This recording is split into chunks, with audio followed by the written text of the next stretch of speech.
گفتگو کرنا، بات کرنا لوگوں کا اتنا یہ خطرناک مزاج ہے. ایک جملہ کہہ کے لوگ سائڈ پہ ہو جاتے ہیں، بندہ بیچارہ ساری رات تڑپتا رہتا ہے. ایک فکرے کا تبصرہ کر کے لوگ کونے میں چھپ جاتے ہیں، اور کسی آدمی کے لیے وہ اسے سولی پہ لٹکا جاتے ہیں. اپنی زبان کے تیروں سے لوگ پریشان کرتے ہیں. پہلے تو اللہ سے یہ معافی مانگیں کہ رب اس جرم سے ہمیں محفوظ فرمائے. کوشش کریں کہ آپ اس جگہ سے بچیں جہاں باتیں ہو رہی ہوں، تو فٹافٹ اس کا حصہ بننے کی کوشش نہ کریں، بلکہ آپ کے پاس جب تک کوئی شرعی ثبوت نہیں ہے تب تک آپ اس بات کا حصہ نہ بنیں. ہمارے ہاں بات ہو رہی ہوتی ہے تو 2-4 بندے دوڑ کے نا اپنا بھی حصہ ڈالتے ہیں. بلکہ میں بڑی ذمہ داری سے یہ بات عرض کروں گا، بات لمبی ہوتی تب ہے جب کوئی بندہ درمیان میں کہہ دیتا ہے نا، نہیں تجھے تو تھوڑا پتہ ہے، تھوڑا میں بھی کرتا ہوں. وہ کئی دفعہ وعدہ معاف گواہ بن جاتا ہے، جا کے دوسروں کو خبر کرتا ہے اس نے یہ کہا ہے. حالانکہ بندہ اس سے پوچھے کہ اگر انہوں نے کہا تھا تو اتنا سجن تھا تو وہاں جواب دے کے کیوں نہیں آیا؟ تجھے چاہیے تھا وہیں جواب دیتا، وہیں جا کے جواب دے دیتا. اور اب تو لوگوں کی زبانیں اتنی لمبی ہو گئیں کہ وہ صحابہ تک چلی گئی ہیں، اہل بیت نبوت تک چلی گئی. تبصروں کے شوق میں لوگوں نے یہ دیکھا ہی نہیں کہ میری حیثیت کیا ہے اور میں بات کس کی کر رہا ہوں، میری اوقات کیا ہے اور میں تبصرہ کس پہ کر رہا ہوں. بے باک ہونا اور بات ہے اور بدتمیز ہونا ان دونوں میں. اب ہوتا کیا ہے، ہم اس کا نفسیاتی اثر لیتے ہیں، ہم اس کا اثر لیتے ہیں. میں اکثر کہتا ہوں سارے لوگ ہی کانوں کے کچے ہوتے ہیں، کچھ تھوڑے زیادہ ہوتے ہیں، کچھ تھوڑے کم ہوتے ہیں. اور بعض لوگ کہتے ہیں اتنے لوگ فلانے بندے کی بات مانتے ہیں. تو میں نے کہا دنیا میں تو آج بھی کافر زیادہ ہیں، کافر زیادہ ہیں، شیطان کے پیروکار آج بھی. تو زیادہ ہونا کوئی حق کی دلیل ہے ہمیشہ؟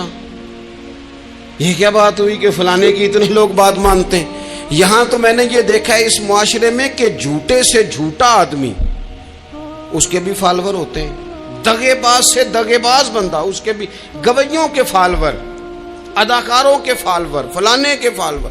اس کا یہ تو بھئی انسان کا مزاج ہے. ہر بندہ کانوں کا کچا ہے، کوئی تھوڑا زیادہ کچا ہے، کوئی تھوڑا کم کچا ہے. تو باتیں تو ہوگی، لوگ منہ میں زبان رکھتے ہیں تو گفتگو تو کریں گے. اب یہ اثر لینے والے پہ ہے کہ وہ اس کا اثر کس طرح کا لیتا ہے. ہمارے ہاں بڑے بڑے سمجھدار لوگ نفسیاتی ہو جاتے ہیں، بڑی بڑی سمجھدار خواتین نفسیاتی ہو جاتی ہیں. میری ساس باتیں کرتی ہے، میری نند باتیں کرتی ہے، مجھے فلانا باتیں کرتا ہے، مجھے فلانا. بھائی باتیں، جس کے منہ میں زبان ہے اس نے بات تو کرنی ہے. اب آپ نے کیوں یہ دعویٰ کر لیا ہے کہ آپ اتنے اونچے چلے جائیں کہ آپ کو بات ہی کوئی نہ کرے؟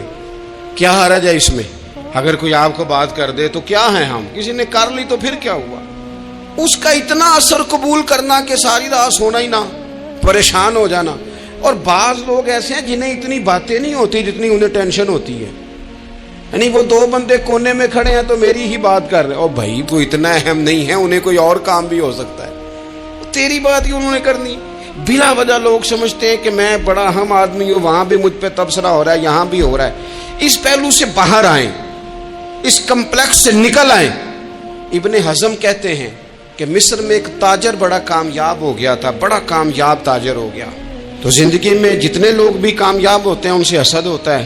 اس سے بھی اس کے ارد گرد کے لوگوں نے حسد شروع کیا. اب تاجروں نے پلاننگ کی کہ اسے خراب کیسے کرنا ہے. وہ ایک دن اپنے گھر سے نکلا، سفید کرتا سفید پگڑی باندھ کے باہر. اب 5-6 لوگوں نے پہلے سے منصوبہ بندی کی ہوئی تھی. ایک صاحب اسے ملے، کہنے لگے ماشاءاللہ آج تو سفید کرتے پر سبز امامہ، سبز پگڑی بڑی ہی اچھی لگ رہی ہے. تو وہ ہنس کے کہنے لگا لگتا ہے آپ سو کے اٹھ کے آئے ہیں، پگڑی تو میری سفید ہے.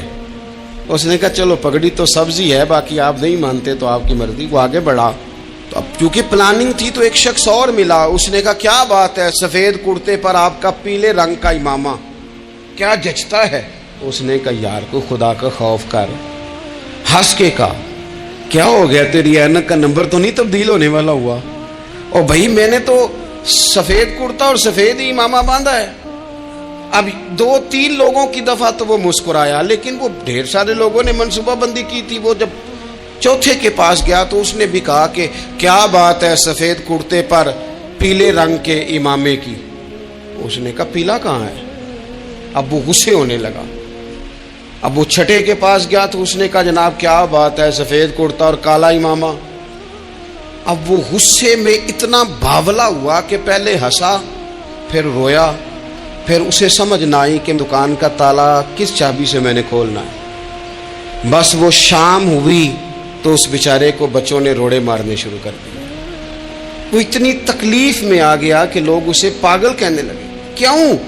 اس لیے کہ لوگ منصوبہ بند, افواہ تھی نا کہ میری طبیعت خراب ہے, تو لوگوں نے حال پوچھ پوچھ کر بیمار کر دیا.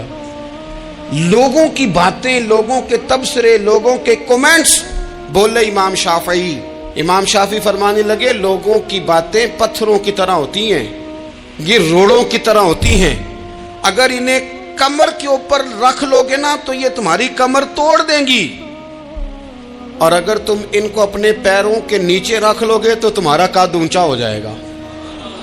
بس دنیا میں وہ لوگ پریشان ہوتے ہیں جو لوگوں کی باتوں کو کندھوں پر سوار کر لیتے, جو پیروں کے نیچے رکھے, جو پاؤں کے نیچے رکھے ان کا قد. وہ پرانے زمانے میں نا عارف رومی رحمۃ اللہ علیہ فرماتے ہیں کہ ایک بیل گائے گر گئی تھی کنویں کے اندر, تو اب وہ لوگ اس کو نکال تو نہیں سکتے تھے, تو انہوں نے اس طرح کیا کہ مٹی ڈالنی شروع کر دی کہ اب بدبو آئے گی, پریشانی ہوگی, تو اس کو بند کر دیتے ہیں اندر ہی کنویں کو, کنواں نئی جگہ پہ کھود لیتے ہیں. انہوں نے جب اس کے اندر مٹی ڈالی نا تو وہ گائیں جو تھی وہ مٹی جھاڑ کے تو مٹی کے اوپر آ گئی. انہوں نے پھر مٹی ڈالی تو وہ تھوڑی اور اوپر آ گئی, اور مٹی ڈالی تو اور وہ مٹی ڈالتے گئے اور گائیں وہاں سے کنویں سے باہر آ گئی. لوگوں نے دفن کرنا چاہا, وہ باہر نکل آئی. او میرے بھائی, لوگ بھی اپنی باتوں میں دفن کرنا چاہتے ہیں, لیکن یاد رکھنا جو چمکنے والے تھے وہ چمکتے ہی رہے. جن کو اللہ نے عزت دی تھی ان کی گھٹائی کوئی نہیں سکا. اتنی اتنی لمبی زبانیں کھول کے لوگوں نے صحابہ کے بارے میں باتیں کی. باتیں ہو رہی ہیں, لوگ جن کو دبانا چاہتے تھے. آج نہیں صوفیاء کی مخالفت شروع ہوئی, ان کے زمانے میں بھی ہوئی, ان کے دور میں ان کے خلاف کتابیں لکھی گئیں. لکھنے والے خدا جانے کہاں ہیں, اور داتا صاحب ہو رہی ہے, خواجہ صاحب ہو رہی ہے. حضور غوث اعظم کے ان کے زمانے میں بھی ایسا نہیں ہوا کہ بڑی خوشی سے لوگوں نے آگے بڑھ کے پھول ڈالے ہوں. ان کے دور میں باقاعدہ جتھے تیار ہوئے, جتھے, اور پورا کام کیا گیا. اور ویسے بھی اگر کوئی شخص آپ کا مخالف ہی نہیں ہے تو پھر آپ کو چمکنے کا مزہ کیسے آئے گا؟ کوئی تو مخالف ہو نا, کوئی تو ہو نا جو کوئی بات کرے. دیکھیں نا, اگر اندھیرا نہ ہو, رات نہ ہو, تو بلب کی کوئی اہمیت رہ جائے گی؟ یہ چمکتا ہی تب ہے جب اندھیرا زیادہ ہوتا ہے. ہم کہتے ہیں اندھیرا ہو گیا, اور بھائی تجھے چمکنے کا موقع دیا ہے اندھیرے نے, تجھے اس نے عروج دیا. تم دیے باد مخالف سے نہ گھبرا اے عقاب, یہ تو چلتی ہے تجھے اونچا اڑانے کے لیے. تو باتوں سے پریشان نہ ہو. میں نے کہا کہ اگر آپ باتوں کا پہاڑ بنا کے اوپر سوار ہو جائیں گے نا تو قد اونچا کریں گی باتیں. جو بندہ ڈسکس ہونے لگ جاتا ہے وہی تو مشہور ہوتا ہے, اسی کی تو بات ہوتی ہے. دیکھیں کیا ہوتا تھا بھلا مکے میں, کوئی بندہ باہر سے آتا تو ابو جہل اسے کھڑا کر کے کہتا حضور کے پاس نہ جانا, تو کہتا پتہ تو کروں بھلا نبی پاک کے پاس کیا ہے, پتہ تو کروں بھلا حضور کے پاس کیا ہے. تو جن سے تعارف نہیں ہونا تھا وہ بھی تعارف کرا رہے تھے رسول پاک کا. تو اس لیے باتوں سے گھبرا جانا. ہاں ایک بات ہمیں کتاب و سنت میں ملتی ہے, اس پر ضرور غور کریں. تہمت والی جگہ سے بچیں, تہمت کا موقع نہ دیں. مطلب بلا وجہ ہی اپنے لیے بحث کا دروازہ کھولنا یہ درست نہیں ہے. اپنے لیے ہم نہ دروازے کھول لیتے ہیں بحث کے, مفت کی بحث ہو رہی ہے, فلانا بھی ڈسکس کر رہا ہے. کچھ چیزیں ایسی ہوتی ہیں جو سب کی سمجھ کی نہیں ہوتی, وہ سب کے سامنے ڈسکس کرنا ضروری نہیں ہوتا. حضرت سیدنا ابو ہریرہ رضی اللہ تعالیٰ عنہ فرمایا کرتے تھے مجھے نبی پاک علیہ السلام نے علم کی 2 تھیلیاں دی ہیں, میں نے ایک کھولی ہے تمہارے سامنے, ایک کھولی ہے, دوسری نہیں کھولوں گا. اس لیے کہ ہر بندے کو بات اس کے ظرف کے مطابق کرنی چاہیے. تو موقع نہ دیں. نبی پاک صلی اللہ علیہ وسلم نے فرمایا اس بندے نے اپنی, یہ بخاری میں موجود ہے, فرمایا اس نے اپنی عزت اور اپنی جان کو محفوظ کر لیا جو فتنے والی جگہ سے بچ گیا. جہاں تہمت لگ سکتی ہے اس جگہ سے بچیں. جان بوجھ کے لوگوں کو موقع نہ دیں باتیں کرنے کا, جان بوجھ کے موقع نہ دیں. جامع ترمذی کے اندر حدیث موجود ہے, حضرت سیدنا عمر فاروق رضی اللہ تعالیٰ عنہ نے ایک موقع پر اجازت مانگی تھی نبی پاک صلی اللہ علیہ وسلم سے. عرض کیا یا رسول اللہ صلی اللہ علیہ وسلم مجھے آپ اجازت دے دیں، میں عبداللہ بن ابی سلول کی گردن اڑا دوں، یہ منافق بار بار آڑے آتا ہے، بار بار تکلیف دیتا ہے، آپ مجھے اجازت دیں میں اسے قتل کر دوں. اب وہ چونکہ کلمہ پڑھتا تھا، ساتھ تو رہتا ہی تھا نا، بہت سارے لوگ اسے مسلمان جانتے تھے. تو حضرت سیدنا عمر فاروق رضی اللہ تعالیٰ عنہ نے اجازت چاہی کہ یا رسول اللہ صلی اللہ علیہ وسلم اگر آپ مجھے اجازت دے دیں، یہ ترمذی میں موجود ہے، یعنی آپ اس جگہ سے بچیں جہاں تہمت لگ سکتی ہے، جہاں بلا وجہ کسی شخص کو شر پھیلانے کا موقع مل سکتا ہے. یا رسول اللہ مجھے اجازت دے میں عبداللہ بن ابی سلول کی گردن اڑا دوں. تو نبی پاک صلی اللہ علیہ وسلم نے فرمایا کہ عمر اگر میں تمہیں ایسا کرنے کی اجازت دوں گا تو لوگ کہیں گے کہ اب اپنے قریبیوں کو انہوں نے مروانا شروع کر دیا ہے، ساتھ والوں کو ہی مروانا شروع، لوگ تو اسے مسلمان سمجھتے ہیں تہمت والی جگہ سے. بلکہ بخاری شریف میں اسی طرز کا ایک اور پیغام بھی ہمارے لیے موجود ہے. یہ جو حرم شریف آج ہمارے سامنے ہے نا، بیت اللہ شریف، اس میں ایک پیچھے مقام ہے جس کو حتیم کہا جاتا ہے، یہ خانہ کعبہ کا حصہ ہے. حضور صلی اللہ علیہ وسلم کے اعلان نبوت سے پہلے جب قریش مکہ نے اسے تعمیر کیا نا دوبارہ سے، تو انہوں نے چندے کا کوئی اس طرح کا مزاج بنایا تھا کہ اس بندے سے پیسے لینے ہیں جس کے بالکل ہی جائز ہو. اس ترتیب سے انہوں نے خانہ کعبہ کی تعمیر کی کہ پھر وہ ساری تعمیر نہ کر سکے، حتیم باہر رہ گیا.